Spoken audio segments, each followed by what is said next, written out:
क्योंकि वो सिर्फ और सिर्फ अच्छे वक्त में कांग्रेस पार्टी के साथ रहना चाहते थे, बुरे वक्त में सब छोड़ के चले गए। और काजल राजपूत को पहचान कांग्रेस पार्टी ने दी है, और मैं उस खून की नहीं हूं जो अच्छे और बुरा वक्त देखकर उनका साथ छोड़ दूंगी। चाहे कैसा भी वक्त रहेगा, कोई साथ रहे या ना रहे, जहां से मुझे पहचान मिली है मैं कभी उस पार्टी का दामन नहीं छोड़ूंगी। मरते दम तक मैं जहां हूं, जहां से मैं खड़ी हुई, मैं मरते दम तक वहां खड़ी रहूंगी, ये मेरा वचन है। आज अलायंस हुआ है, आप एनसी के मैक्सिमम लोग यहाँ पर जो है एनसी को भी सपोर्ट करते थे, कांग्रेस पार्टी को सपोर्ट करते थे, आपके पूर्वज यहाँ से सपोर्ट करते आए हैं। लेकिन आज कंफ्यूजन, आज दिमाग में सवाल क्यों है, आज क्यों हिचकिचाहट है कि हमें फैसला लेने के लिए इतना सोचना पड़ रहा है? वजह क्या है? ये जो चंद लोग आ रहे हैं हमें गुमराह करने के लिए, क्या हम लोग इतने कमजोर हैं कि हम उनकी बातों से गुमराह हो जाएंगे? हम नहीं होंगे।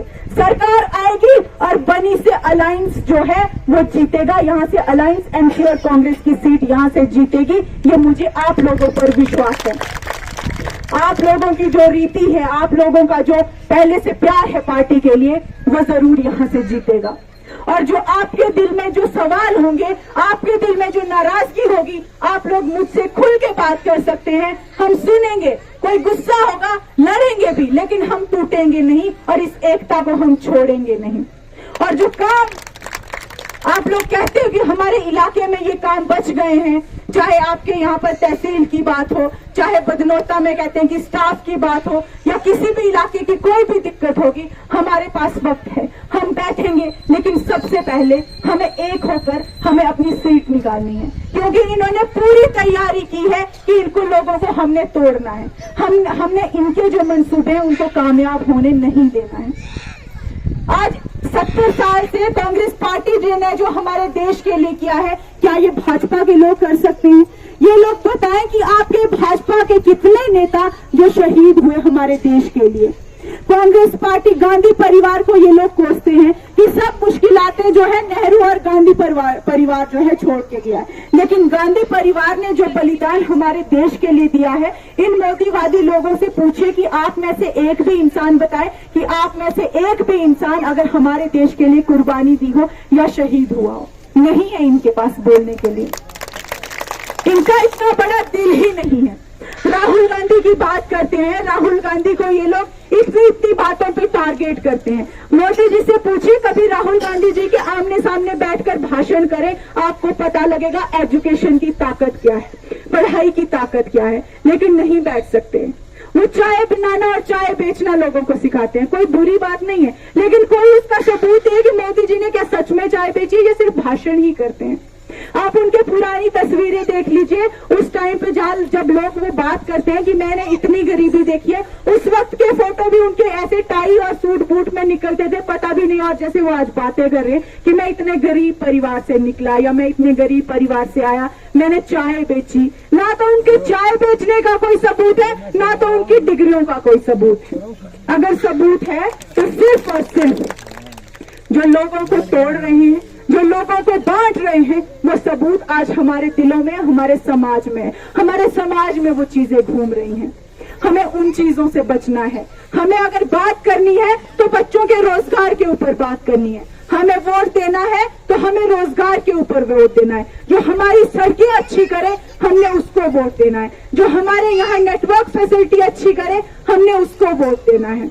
आज हमारे एजुकेशन को ये इतना कमजोर करने की कोशिश कर रहे हैं। आज एजुकेशन का इनका बजट देखिए, एजुकेशन पर इनका कितना बजट आ रहा है, 1.4 या 5% कुछ एजुकेशन पर बजट है। लेकिन जब इनकी अपनी रैलियां होती हैं, करोड़ों का बजट जो है वहां पर पास होता है।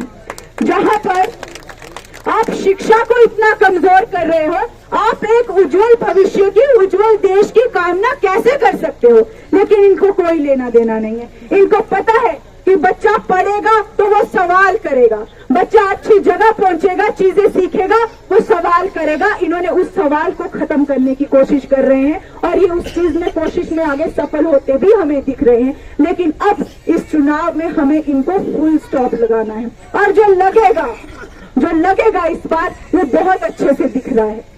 आप लोगों से मेरी इतनी ही विनती है कि जो हमारी एकता है उसको बरकरार रखें, जो भी आपके गिले शिकवे हैं उसको साझा करें और ये चीज अपने दिमाग से बिल्कुल निकाल दें कि बनी से ही हमेशा नेता जीतता है और हमारे इलाके को इग्नोर करता है, जो सच भी बात है। लेकिन मैं आप लोगों से इतना वादा करती हूँ कि आप लोग विश्वास करोगे तो जो भी चीजें होंगी बराबर की होंगी। 10% यहाँ ज्यादा हो सकती हैं, कम नहीं हो सकती, क्योंकि मैंने देखा है यहाँ के लोगों की तकलीफ मैंने देखी है। मैं आज से यहाँ पर नहीं आ रही हूँ, जब चुनाव नहीं भी था तब भी मुझसे जितना हो पाया, जितनी कोशिश मुझसे हो पाई, मैंने इलाके में आने की, पहुंचने की कोशिश की। कई लोगों से मैं मिली, कई लोगों से मैं नहीं मिल पाई, लेकिन अब उन लोगों से भी मेरी अपील है कि आप सब लोग विश्वास करें। आप लोगों के विश्वास का विश्वासघात नहीं होगा, आप लोगों के विश्वास पे खरी उतरूंगी, काम करूंगी, क्योंकि हमें काम करने का शौक है। अब काम के दावे तो और भी बड़े कर रहे हैं, लेकिन सही और गलत का फर्क आप लोगों को करना है, वो आप लोगों को तय करना है कि हमारा भला, हमारा सही जो डिसीजन होगा वो किस तरफ होगा। भाजपा के लिए तो आप लोग सब क्लियर हो कि हम कोई वोट नहीं देंगे, और हमारे बनी इलाके में भी यही चीज है कि भाजपा का वोट नहीं पड़ेगा। लेकिन भाजपा अब किसी भी स्तर पर उसको गिरना होगा, वो गिरने को तैयार है, और उन्होंने जो चीजें बीच में तैयार की है वो भी उन्होंने तैयार कर दी है कि हमें किस तरह से इन लोगों को भी तोड़ना है। लेकिन अगर हम लोग इस वक्त कमजोर हो गए तो मुझे नहीं लगता कि इससे अच्छा मौका हमें आगे मिल सकता है। तो हमें ये मौका संभालने की जरूरत है। ये मौका हमें बड़े टाइम के बाद मिला है और ये सुनहरा मौका है। कांग्रेस पार्टी तो ताकत थी और साथ में एनसीपी लग गया तो हमारी ताकत 2 गुना ज्यादा बढ़ गई है। तो मुझे नहीं लगता कि इस ताकत के आगे भाजपा कहीं टिक पाएगी। और जो आगे पीछे जो ऐसे आ रहे हैं तो मुझे तो नहीं लगता उनका कोई वजूद भी है, या उनका बीच में लोगों आना और लोगों की उनकी बात को सुनना भी कोई इतना जरूरी समझना चाहिए। क्योंकि जहां पर हमें कोई दिख ही नहीं रहा है, कोई बैक ही नहीं है, हर जगह कोशिश की। पहले उन्होंने भाजपा में कोशिश की, फिर आम आदमी पार्टी में कोशिश की, फिर आजाद साहब की पार्टी में कोशिश की, फिर उन्होंने फिर से एनसी में जाने की कोशिश की, और जब नहीं कुछ हुआ तो फिर अब कह रहे हैं कि हमें कोई जरूरत नहीं है किसी की, हम तो ऐसे ही जीत जाएंगे। और कई लीडर तो ये भी कह रहे हैं कि हमें फारूक साहब ने भेजा है कि आप जीत जाओ, हम आपको मिनिस्टर ले लेंगे। तो फिर चुनाव चिन्ह क्यों नहीं लाया आपने फारूक साहब से कि हमें हल का चुनाव चिन्ह दो जिस पर हम चुनाव लड़ेंगे। और अगर हल का चुनाव चिन्ह कहीं पे है तो वो काजल राजपूत की गाड़ी पर है, जहां पर हाथ भी है और हल भी है।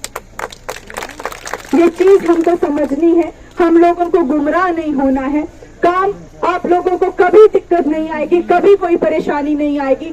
बैठकर आप लोगों के बीच में बैठकर इन बातों पे डिस्कस होगा, आप लोगों के सभी कामों पर जो है वो ध्यान दिया जाएगा और उस पे काम होगा, सिर्फ बातें नहीं होंगी। ये मेरा आप लोगों से वादा है। बाकी हमारे साथी अगर कोई और बोलना चाहते हैं, कोई किसी के दिल में कोई भी बात हो वो बात रख सकते हैं, और मुझसे कोई गलती हो तो मुझे माफ कर देना, और कोई चीजें अगर छूटी हूँ तो उसको भी आप लोग, मैं आप लोगों से इतना समझती हूँ और मैं इतना आप लोगों को बोलने आई हूँ कि आप लोग मेरी ताकत हो, आप लोग मुझे गाइड भी करोगे, आप लोग मुझे चलाओगे भी और मैं चलूंगी। अगर मैं डरती हूँ या मैं कभी पीछे किसी बात से हटती हूँ, मैंने कभी ना मैं डरी, ना मैं भाजपा सरकार से डरी ना मैं एडमिनिस्ट्रेशन से डरी।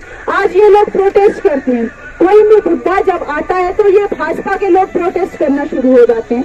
लेकिन इनसे पूछो कि आप लोग किसके खिलाफ प्रोटेस्ट कर रहे हो? प्रधानमंत्री आपका है, एलजी गवर्नर आपके हैं, एमएलए आपके हैं, डीडीसी बीडीसी आपके हैं, सारा स्टाफ एडमिनिस्ट्रेशन आपकी है, लेकिन फिर भी आप सवाल करते हो कि गांधी जी से सवाल करो, गांधी परिवार से सवाल करो, नेहरू जी से सवाल करो जाके। वो सारी दिक्कतें यही लोग छोड़ के आए हैं। तो ये चीजें तो अब हम लोगों को समझनी पड़ेगी कि कांग्रेस और एनसी ने जो देना था हमारे लोगों के लिए दिया। आप लोगों ने 10 साल में हमको क्या दिया, आप उसका जो है आप हमें भरपाई करिए, लेकिन कुछ नहीं है इनके पास। अब आगे वाली चीजें जो है अब आप लोगों से इतनी विनती है कि आप लोग एक हो जाइए। आप लोगों को किसी की भी बातों में आने की जरूरत नहीं है। आपके पीछे फारूक साहब और राहुल गांधी जी खड़े हैं, आपके साथ खड़े हैं। आपकी कोई भी डिमांड्स होंगी, कोई भी दिक्कतें होंगी, वो मैं लड़कर लाऊंगी, वो मेरी जिम्मेदारी है। मैंने कभी इन लोगों से डरने की जरूरत नहीं समझी, चाहे वो प्रोटेस्ट करना हो मैंने डट कर किया, एडमिनिस्ट्रेशन के खिलाफ अगर बढ़ चढ़कर अपने लोगों के हक के लिए बोलना हो मैंने डट कर वहां सामना किया। लेकिन अब फैसला अब आपको लेना है। मेरी सभी बहनों से मेरी मातृशक्ति से रिक्वेस्ट है, हम महिलाओं को हमारे इलाके में बेशक हम लोगों में ये बोला जाता है कि महिलाओं और मेल और फीमेल में कोई डिफरेंस नहीं है, लेकिन जब आप समाज में आते हो तो आपको देखने को मिलता है कि बहुत डिफरेंस है। आज भी हमारे लोग हमें बराबर नहीं समझते हैं, आज भी हमें कमजोर समझा जाता है, लेकिन हम कमजोर नहीं हैं। नारी को शक्ति रूप ऐसे नहीं कहा जाता, बहुत ताकत होती है एक महिला में। अगर एक महिला पूरा घर इतने प्यार से चला सकती है, अपना समाज इतने प्यार से चला सकती है, वो अच्छा हो या बुरा समय हो, वो कभी अपने माथे पे शिकन नहीं आने देती कि मेरे परिवार को कोई दिक्कत ना हो। तो आपको क्या लगता है कि वो समाज में अगर उतरेगी तो समाज में किसी तरह की परेशानी आने देगी या डरेगी? वहां पर कभी नहीं डरेगी।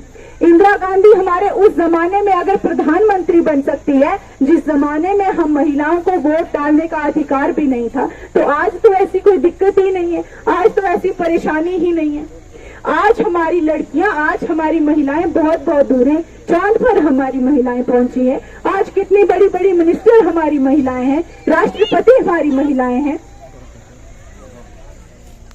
चाहूंगी कि जम्मू से फोन था, वो राहुल गांधी जी का जो प्रोग्राम था वो नहीं वहां से निकल पाए, उनको अलाउड नहीं किया गया, और जम्मू से भी जहाज जो है वो नहीं जो है टेक ऑफ कर पा रहे हैं। तो आप लोगों ने बहुत टाइम से इंतजार किया, लेकिन निराश नहीं होना है हम लोगों को। अब वो लोग नेता हैं हमारे, उनका इंतजार हमने बहुत दिल की गहराइयों से हम इंतजार में थे, लेकिन आप लोगों को निराश नहीं होना है, क्योंकि हमारी लड़ाई जो कोई आए ना आए, हमारी लड़ाई जिसके खिलाफ है वो हमारे दिल में होना चाहिए। और 1 तारीख को जो चुनाव है, मुझे पूरी उम्मीद है कि आप लोग इस चुनाव में जरूर बदलाव लेकर आएंगे और सही फैसला करेंगे। और इसके बाद अगर हमारा कोई भी, उन्होंने कहा है कि 3 बजे तक का जो है हम कोशिश करेंगे, लेकिन 3 बजे मुझे पता है आज जुम्मा है, हम आपको परेशान नहीं करेंगे और हम लगातार उनके टच में हैं। अगर कोई प्रोग्राम कुछ बनता भी है, जो मुझे नहीं लग रहा है कि अब ऐसा कुछ होगा या वो आएंगे 3 बजे तक, लोग इतने मुझे पता है इंतजार नहीं कर पाएंगे, लेकिन आपको ये जज्बा बनाए रखना है और जो भी बातें हमने की या आपने की, इन चीजों को दिलों में रखना है। और पार्टी का तो अब आपको पता है, मौसम भी आज शायद हमारा साथ नहीं दिया आज मौसम ने, लेकिन इन चीजों को लेकर निराश नहीं होना है। आप, मुझे पूरा विश्वास है कि आप किसी तरह से एमसी और कांग्रेस पार्टी का जो साथ है वो रहेंगे और इस मजबूती के साथ, एकता के साथ सभी अपने साथ जो है इस पार्टी को मजबूती के साथ जिताएंगे। धन्यवाद।